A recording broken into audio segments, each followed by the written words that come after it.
Hello, good morning everyone. Today po ay magluluto tayo ng crabs at ito po yung pinaghirapan namin kagabi hanggang sa napunit pa yung aming pangsikpaw.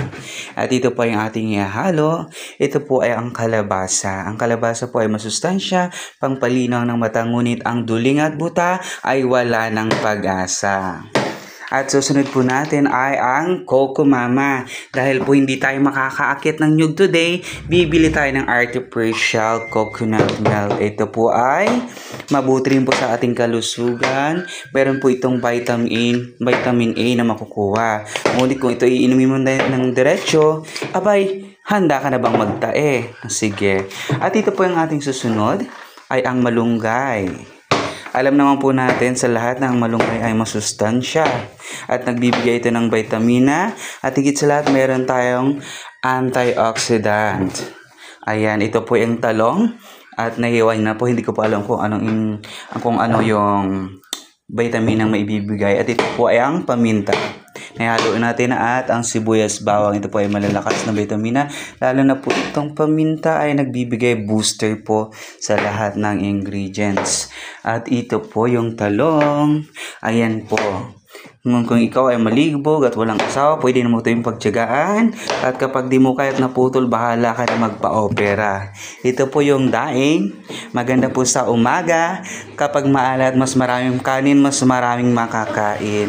At ito po yung ating napagluto, si Ira. Aria Villegas, ang babae nagmula sa langit bumaba sa lupa, nauna mukha hanggang ngayon nasa kanya ang biyaya. Ito po yung okra. Kilala mo naman po natin mabitamina ang okra. Ito po ay mataas sa enzyme, naglalaway at kung ikaw nakita mo yung crush mo, maya-maya yung panty mo naglalaway. And po, good morning, good morning, good morning. Guys, finished product. Napunasan ko yung ano niyan, ilalim niya. Ayan guys, naka-video.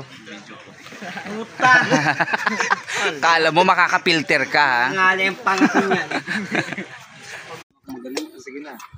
Ayan, kain na tayo guys. Oh, groupings. Ayan na.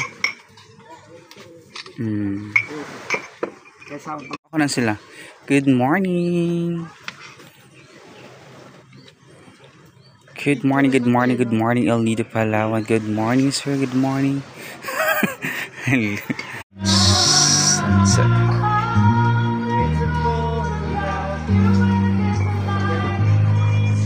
That's a sunset. Yan maganda sa... Ayun guys, yan yung buka na. Sense na buka na gusto kong hindi kayo.